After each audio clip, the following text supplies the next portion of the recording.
Special ಮಂಡಾಲ್ ಸೂಸ್ಲಾ ಅಥವಾ ಏನು ಚುರುಮುರಿ ಸೂಸ್ಲಾ ಎಷ್ಟು ಚೆನ್ನಾಗಿರುತ್ತೆ ಗೊತ್ತಾ. ಬೆಳಗಿನ ನಾಷ್ಟಕ್ಕೆ, ಈವ್ನಿಂಗ್ ನಾಷ್ಟಕ್ಕೆ ತುಂಬ ರುಚಿಯಾಗಿರುತ್ತೆ. ಒಂದ್ಸಲ ಟ್ರೈ ಮಾಡಿರಿ.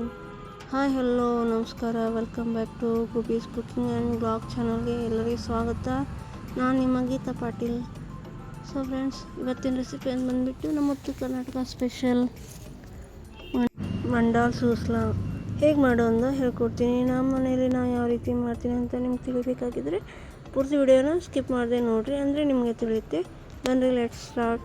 ಇದಕ್ಕೆ ಮೊದಲಿಗೆ ಏನೇನು ಮಾಡಬೇಕಪ್ಪ ಅಂದರೆ, ಒಂದು 4 ಹಸಿಮೆಣಸಿನ್ಕಾಯಿ, ಒಂದು ದೊಡ್ಡ ಈರುಳ್ಳಿ, ಕೊತ್ತಂಬರಿ ಇವನ್ನೆಲ್ಲ ಚೆನ್ನಾಗಿ ಕಟ್ ಮಾಡಿಟ್ಕೋಬೇಕು. ಆಮೇಲೆ ಇವು ಚುಮುರಿ ಇರ್ತಾವಲ್ಲ, ಚುಮುರಿ ತೊಗೊಂಡು ನೀರಲ್ಲಿ, ಸ್ವಚ್ಛ ನೀರಲ್ಲಿ ಹಾಕಿ ಒಂದು 15 ಸೆಕೆಂಡ್ಸ್ ಬಿಟ್ಟು ಕೈ ಆಡಿಸ್ಕೊಂಡು ಅದರ ನೀರು ಬಸ್ಕೊಂಡು ಈ ರೀತಿ ಒಂದು ಬೌಲಲ್ಲಿ ಇಟ್ಕೋಬೇಕು.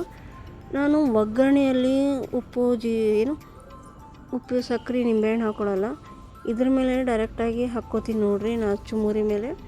ಸೊ ಉಪ್ಪು, ರುಚಿಗೆ ತಕ್ಕಷ್ಟು ಉಪ್ಪು, ಆಮೇಲೆ ಸಕ್ಕರೆ, ನಿಂಬೆಹಣ್ಣು ಇವು 3 ಹಾಕ್ಕೊಂಡು ಇಟ್ಕೊಂಡಿದ್ದೀನಿ.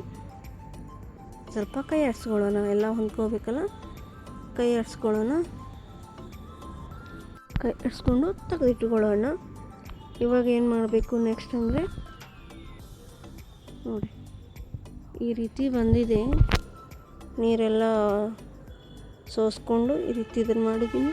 ಇವಾಗ ಒಂದು ಬಾಣಲೆ ಇಟ್ಟು ನೋಡಿಕೊಂಡು ಎಣ್ಣೆ ಹಾಕ್ಕೊಳ್ರಿ. ನಿಮಗೆ ಎಷ್ಟು ಬೇಕೋ ಅಷ್ಟು ಎಣ್ಣೆ ಹಾಕ್ಕೊಂಡು ಮೇಲ್ಗಡೆ ಜೀರಿಗೆ, ಸಾಸಿವೆ, ಆಮೇಲೆ ಸ್ವಲ್ಪ ಕಡಲೆ ಬೀಜ, ಶೇಂಗಾ ಹಾಕ್ಕೊಳ್ರಿ. ಸ್ವಲ್ಪ ಶೇಂಗಾ ಕೆಂಪಾಗೋಣ, ಕೈ ಆಡಿಸ್ಕೊಳ್ರಿ. ಕೆಂಪಾಗೋಣ, ಇದಕ್ಕೆ ಹಸಿಮೆಣಸಿನ್ಕಾಯಿ, ಆಮೇಲೆ ಈರುಳ್ಳಿ ಹಾಕ್ಕೊಂಡು ಚೆನ್ನಾಗಿ ಕೈ ಆಡಿಸ್ಕೊಳ್ರಿ. ಕೈ ಆಡಿಸ್ಕೊಂಡಾದ್ಮೇಲೆ ಇದಕ್ಕೆ ಅರಿಶಿನ ಹಾಕ್ಕೋಬೇಕು. ಅರಿಶಿನ ಹಾಕ್ಕೊಂಡು ಎಲ್ಲ ಹೊಂದ್ಕೊಳ್ಳೋ ಟೈಪು ಕೈ ಆಡಿಸ್ಕೊಳ್ರಿ. ಕೈ ಆಡಿಸ್ಕೊಂಡಾದ್ಮೇಲೆ ಆಮೇಲೆ ಕರಿಬೇವು ಹಾಕ್ಕೊಳ್ರಿ. ಕರಿಬೇವು ಹಾಕ್ಕೊಂಡು ಮತ್ತೆ ಕೈ ಆಡಿಸ್ಕೊಳ್ರಿ. ಇವಾಗೇನು ನಾವು ಚುಮುರಿ ಮಿಕ್ಸ್ ಮಾಡಿ ಇಟ್ಟಿದ್ವಲ್ಲ ತೋಯಿಸ್ಕೊಂಡು, ಅದಕ್ಕೇನು ಮಾಡಬೇಕು ಇವಾಗ ಅಂದರೆ, ಪುಟಾಣಿ ಹಿಟ್ಟು, ಕಡಲೆಪುರಿ ಹಿಟ್ಟು ಅಂತಾರಲ್ಲ, ಅದನ್ನು ಹಾಕ್ಕೊಂಡು ಚೆನ್ನಾಗಿ ಮಿಕ್ಸ್ ಮಾಡ್ಕೋಬೇಕು ನೋಡಿರಿ. ಇವಾಗ ಚೆನ್ನಾಗಿ ಮಿಕ್ಸ್ ಮಾಡ್ಕೋಬೇಕು, ಅದೆಲ್ಲ ಹೊಂದ್ಕೋಬೇಕು ಚುಮುರಿ ಜೊತೆ. ಅಂದರೆ ಪುಟಾಣಿ ಹಿಟ್ಟು ಹಾಕ್ಕೊಂಡ್ರೆ ಇದರ ಟೇಸ್ಟೇ ಬೇರೆ ನೋಡಿರಿ, ತುಂಬ ರುಚಿಯಾಗಿರುತ್ತೆ. ಈ ಚುಮುರಿ ಸೂಸ್ಲದ್ದು ರುಚಿ ಹೆಚ್ಚಿಸೋದೇ ಈ ಪುಟಾಣಿ ಹಿಟ್ಟು. ಸೊ ಹಾಕಿ ತೆಗೆದಿಟ್ಕೊಂಡಿದ್ದೀನಿ. ಸೊ ಇವಾಗ ಎಲ್ಲ ಚೆನ್ನಾಗಿ ಕೈ ಆಡಿಸ್ಕೊಂಡಿದ್ದೆಲ್ಲ, ಸೊ ಈಗ ಬಾಣಲಿಗೆ ಹಾಕ್ಕೊಳ್ರಿ. ಬಾಣಲಿಗೆ ಹಾಕ್ಕೊಂಡು ಮತ್ತೆ ಪೂರ್ತಿ ಹೊಂದ್ಕೋಬೇಕು ನೋಡಿರಿ. ಅರಿಶಿನ, ಈರುಳ್ಳಿ ಎಲ್ಲ ಕೂಡ್ಕೋಬೇಕು ಅದ್ರ ಜೊತೆ. ಸೊ ಚೆನ್ನಾಗಿ ಕೈ ಆಡಿಸ್ಕೊಂಡು ಒಂದು ಸರ್ವಿಂಗ್ ಪ್ಲೇಟ್ಗೆ ಸರ್ವ್ ಮಾಡಿಕೊಂಡು, ಮೇಲ್ಗಡೆ ಕೊತ್ತಂಬರಿ ಹಾಕ್ಕೊಂಡು ಸರ್ವಿಂಗ್ ಪ್ಲೇಟ್ಗೆ ಸರ್ವ್ ಮಾಡ್ಕೊಂಡು ತಿಂತಿದ್ರೆ ವಾವ್.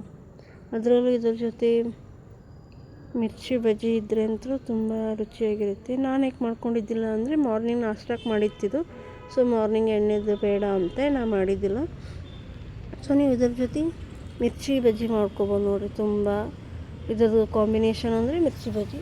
ಸೊ ಒಂದ್ಸಲ ಟ್ರೈ ಮಾಡಿರಿ, ಚೆನ್ನಾಗಿರುತ್ತೆ. ನಾ ಹಾಕೋ ವಿಡಿಯೋಸ್ ಹೇಗೆ ಅನಿಸ್ತು? ವಿಡಿಯೋಸ್ ಎಲ್ಲ ನಿಮ್ಗೆ ಇಷ್ಟ ಆಗ್ತಿದ್ರೆ ಲೈಕ್ ಮಾಡಿ, ಶೇರ್ ಮಾಡಿ, ಕಮೆಂಟ್ ಮಾಡಿ, ಹಾಗೆ ಸಬ್ಸ್ಕ್ರೈಬ್ ಮಾಡಿ. Thanks for watching.